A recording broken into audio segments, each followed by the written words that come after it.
Hello there, ladies and gentlemen. Today I'm going to show you how I made myself in Blender, or mostly my face. What I started off with was this program, website, Polycam. They have a pretty neat little phone app you can use to record objects, and you can make them 3D. And on their website you can upload an image, and it will make whatever in the image, the center of it, 3D, which there I showed you in my head. That's what I used to start off with, and then for demonstration, I just made this 3D.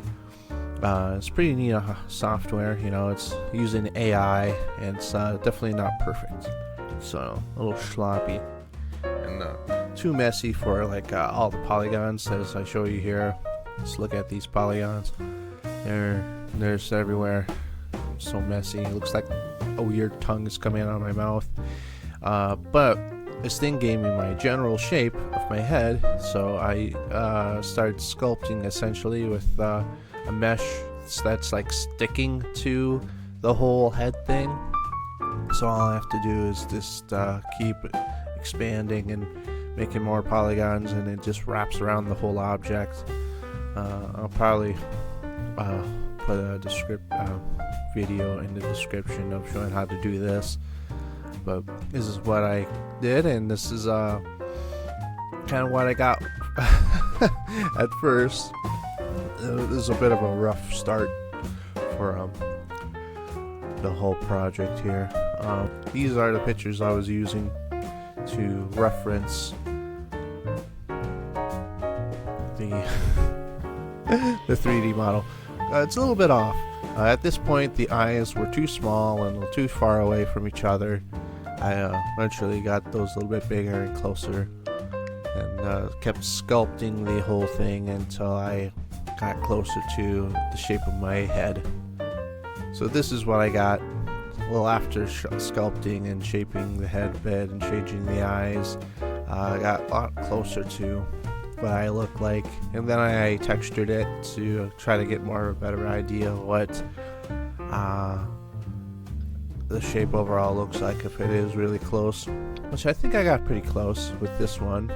Texturing, just gonna create a new texture here, and whoopsie, I kind of forget the textures are default or just black. It's just let's try to fix that before YouTube buries this video. But here I'm going to pick stencil. It's the key thing what we're going to use to texture my face here. And then I pick one of my lovely pictures of me. Got multiple of them. I used the two LED lights beside me to light my face up, try to equally light up my face, but I think I used them a little too bright though, because as you'll see on my nose, there's glistening little spots. So a softer light probably would be better to take pictures, and also maybe not have such a greasy face. Probably be a good idea too. I really gotta cut back on the pizza. Anyways, this is essentially what we got. See, we just used a little stencil here, which puts the image on the screen, and I wave the brush over it, and whatever the brush is, clicking on it, puts it right onto the model, 3D model. But yeah, look at that. Look at that. What is that? Disgusting. But time and effort, I eventually get it.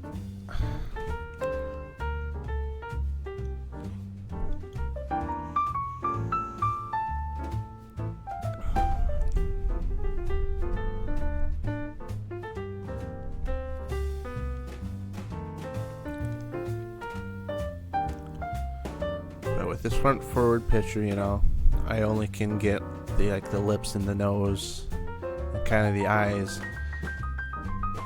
can't really texture the cheeks because the texturing will look all stretched. Like I smeared an image, as you kind of can see on the very edges. It's like it's just smeared on there. So that's why you take multiple pictures and you can texture on the sides and whatnot. I don't know why sometimes the shift key you use to resize the image, but sometimes it squishes the image. I don't know how to do that, or how it's doing that. Like, I just want to make the whole image just a little smaller. I don't want to squish it one direction or whatever. And as you probably can see, the skin and the lighting is just a little too dark, and you can see the difference between the two pictures of using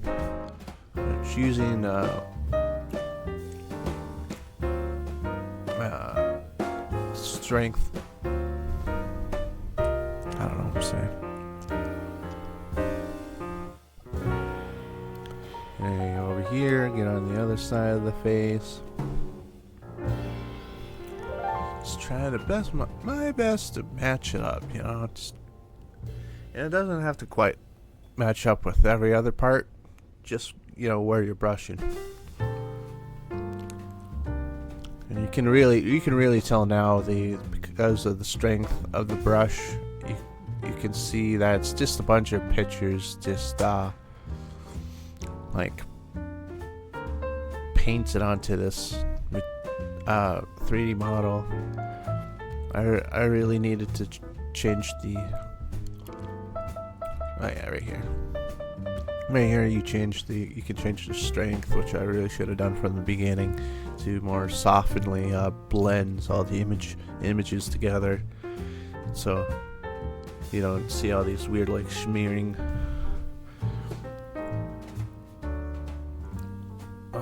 on the skin. You know, looks like my face is just filthy. It's filthy, but it's not. It's just the lighting difference between all the images.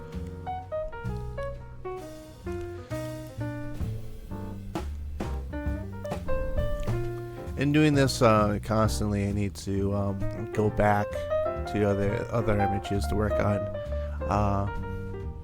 spots again, because the other images may have messed it up a little bit. Yeah, it looks pretty good.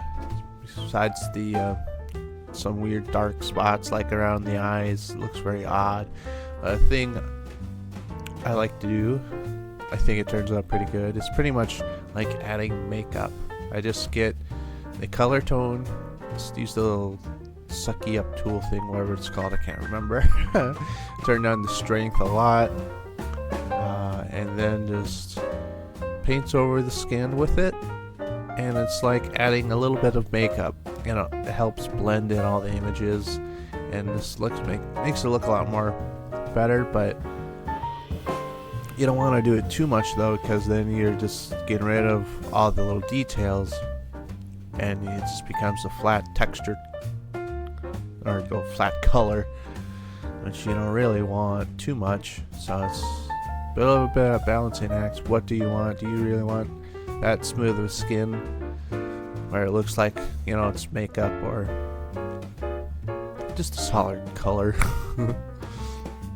Which I think that's the problem I had with the other texture image. I went too soft. I don't know if I show you. Oh, and here is the hat. It's okay texturing. I found this image somewhere online, and I got it to work somewhat.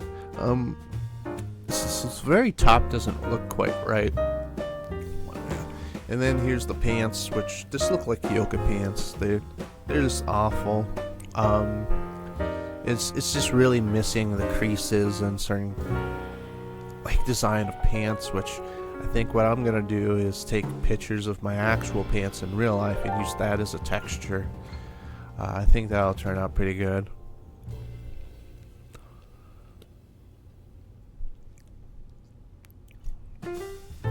I think the texture of the coat turned out pretty good, and the shading. And here, I like to show you my bone rigging for the face. I made this one here where you just like stretch the mouth. I made it so you can like do more like O's, like squish like that. Oh, like oh no, which kind of works. Looks a little goofy though. I think I need to make a little bit less strong weight painting for it, maybe. I don't know. And then this bone, the top lip, so I can move like so.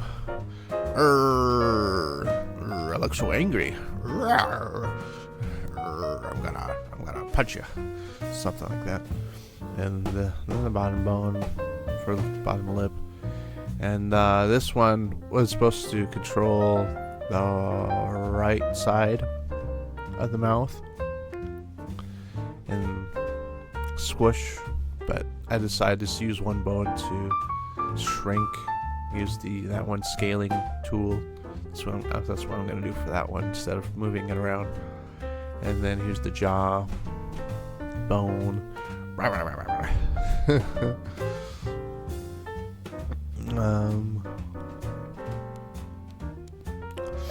Definitely needs some work. And on the inside of the mouth, you can see here there's like no connection. There's no inner cheeks. I need to add that next. Also the tongue. There's no tongue. I gotta make a tongue.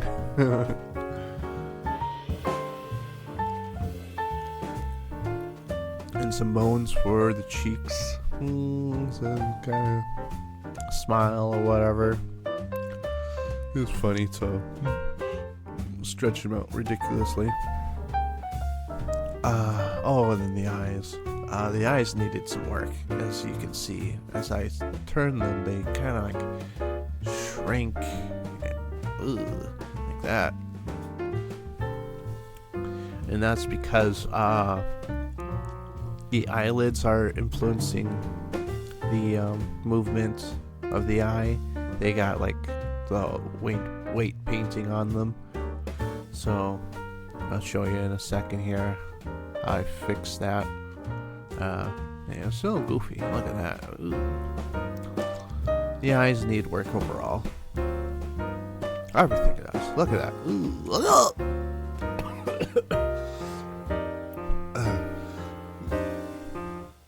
Yeah, that's real goofy looking.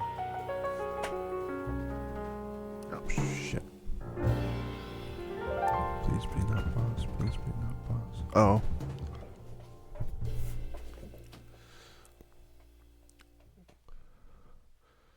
But the eyelid bones, they seem to be working fine. I just need to work on the eye.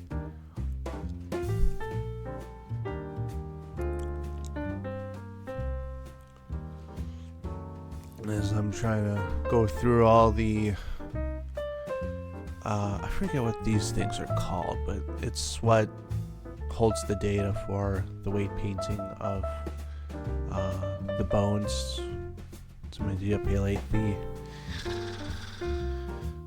material mesh.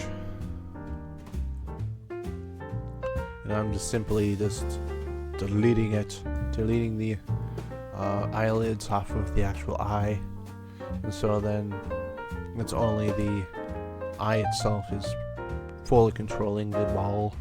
It's just a pretty much default sphere in Blender I'm using. I did not shape it myself. Yeah, see? I just need to put a little effort in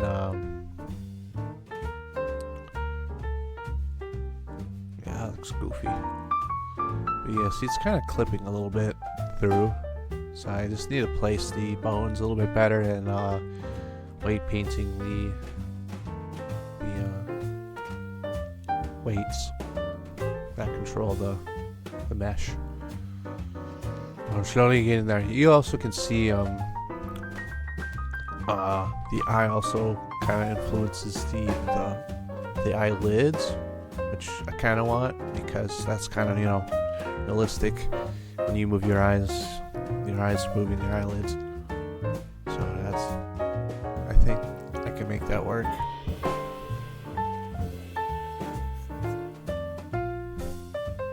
Anyways, that's how I did it.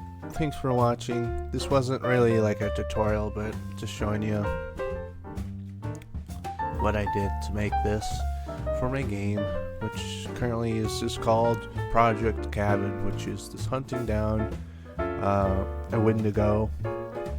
It's been like terrorizing you and haunting your dreams and whatnot, and it wants to get in your skin. And as the main character gets finally tired of it and goes back to where it all began, which was the cabin, and hunts down the Wendigo to end this nightmare. Whatever, I don't know. I'm still working on the story. Overall, it's gonna be goofy, kind of fun, like Evil Dead kind of humor I'm going for, but also gameplay kind of like Resident Evil, like the newer ones with the first person. I really like those. Yeah. Thanks for watching the video. I hope you enjoyed it. See you in the next one.